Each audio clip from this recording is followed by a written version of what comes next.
Hey everyone, it's Tara. Welcome back to my channel, Tara Talks Books, where we talk everything bookish. So today I'm going to be doing my September TBR.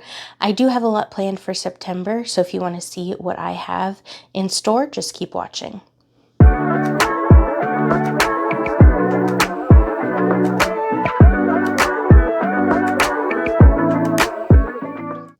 So the first thing I did want to mention is that I will be participating in the Falling into Fantasy Readathon. I am actually only going to be participating in that using the bingo card. It does have like a bingo card and a game with it. I just don't have time this month to participate in both and track both just because I have a very busy work month. But I did want to, support Joanna, and so I decided that I would join along.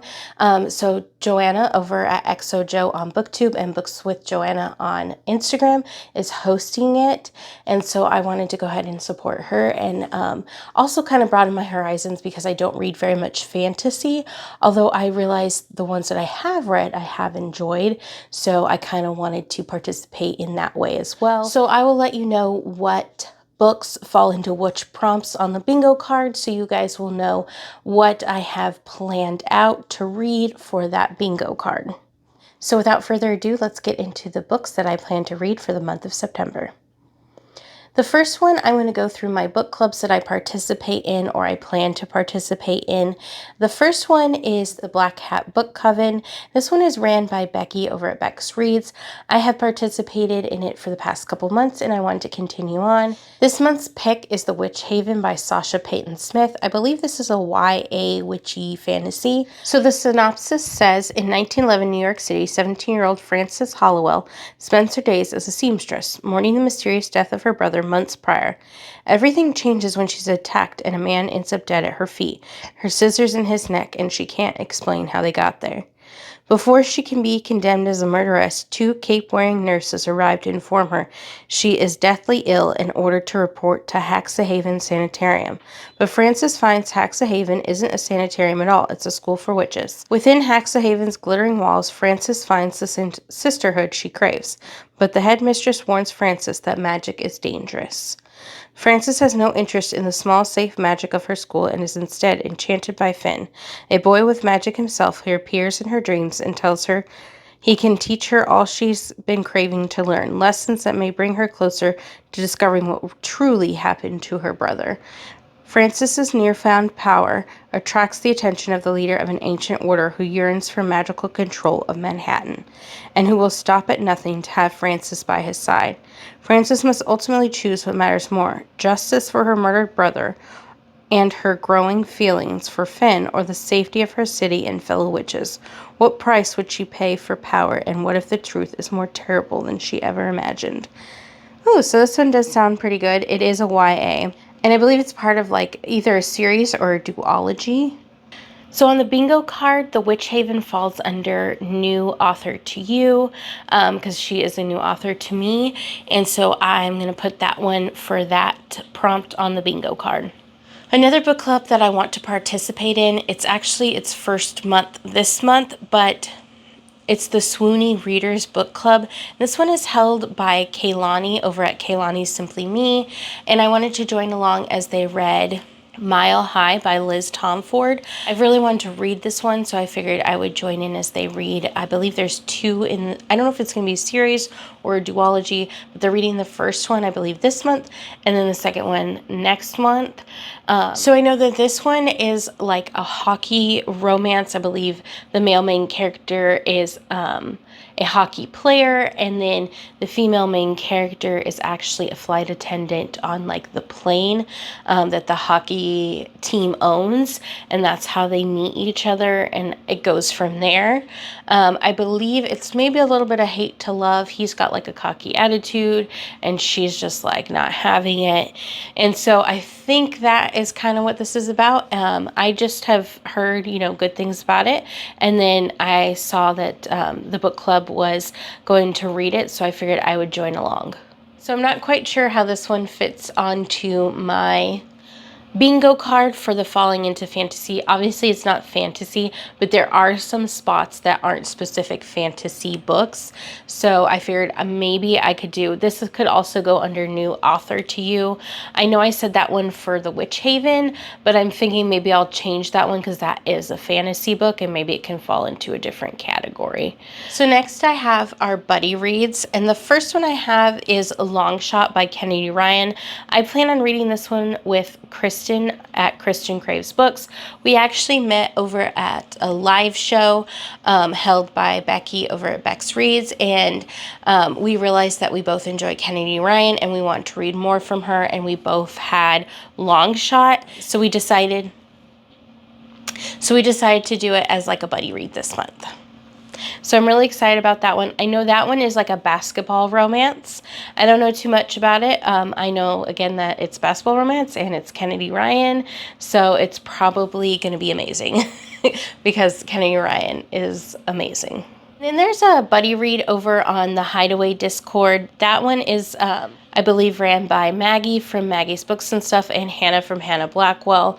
They list a bunch of buddy reads on the Discord. So last month I read the first book, Captive of the Horde King, on the Discord. And so I wanted to continue on with the series. The next one is Claimed by the Horde King by Zoey Draven, and so I wanted to continue on with that series because they are budding reading it, so I thought that would be a fun way to get through a series because I'm really bad at getting through series, so I wanted to try it this way.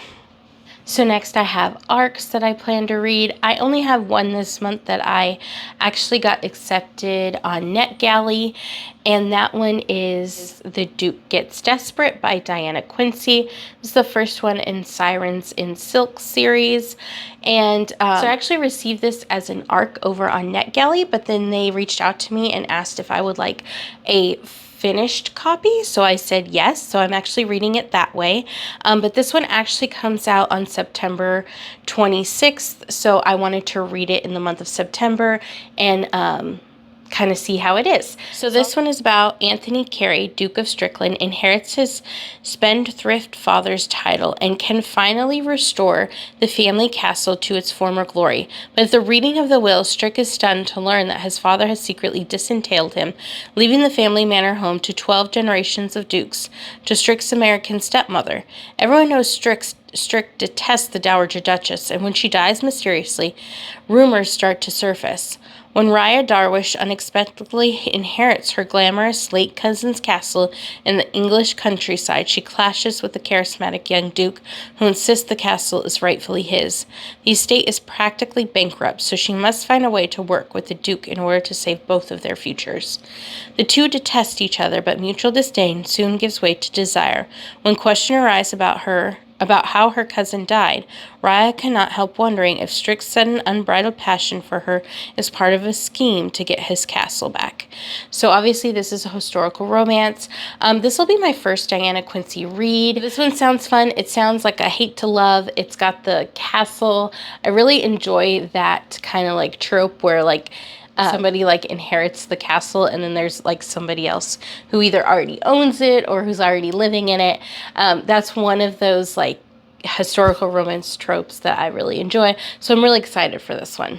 And then some other ones that hopefully I can get to for the Falling into Fantasy bingo card. Next one I plan to read is House of Salt and Sorrows by Erin A. Craig.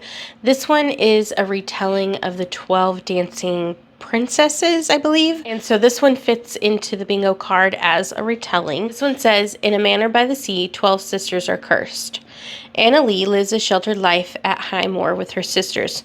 Once there were 12, but loneliness fills the grand halls now that 4 of the girls' lives have been cut short, each death more tragic than the last. Disturbed by a series of ghostly visions, Anna Lee becomes increasingly suspicious that her sisters' deaths were no accidents.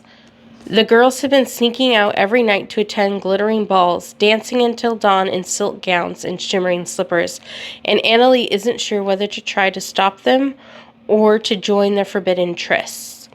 Because who or what are they really dancing with? When Anna Lee's involvement with a mysterious stranger who has secrets of his own intensifies, it's a race to unravel the darkness that has fallen over her family before it claims her next. Oh, so this one just seems really intriguing. It has been on my TBR for a while, and I've wanted to get to it a lot. I know there's a second one out, so I really want to get to this one so I can potentially read the second one. So the only other one that I have planned for this month is The Inheritance of Arcadia Divina, and this is by Zoraida Cordova. This one is about the Montoyas are used to a life without explanations, but when their matriarch, Orquidea Divina, invites them to her funeral, they hope to learn the secrets that she held onto so tightly their whole lives. Instead, Arcadia is transformed, leaving them with more questions than answers. 7 years later, her gifts have manifested in different ways for Miramar, Ray, and Rhiannon, granting them unexpected blessings, but soon a hidden figure begins to tear through their family tree, seeking to destroy Orquedea's line. Determined to save their family and uncover the truth behind their inheritance, they traveled to Ecuador, to the place where Orquidea buried her secrets and broken promises and never looked back. Alternating between Orquedea's past and her descendants' present, The Inheritance of Arcadia Divina is about what we knowingly and unknowingly inherit from our ancestors, the ties that bind, and reclaiming our power. Ooh, so this one just sounds so good. I can't wait to get to it. I believe this one falls into the bingo card. I believe it could be counted as urban fantasy, but I also want to do Latinx fantasy because I believe the author is Ecuadorian. So I can't wait to get this one. It sounds amazing. So that is all I have planned.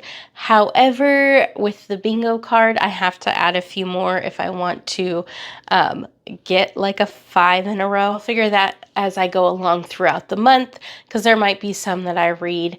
But these are the ones that I have planned at least to get to. Let me know what your plans are for the month of September in the comments below. Like and subscribe if you'd like to. Bye.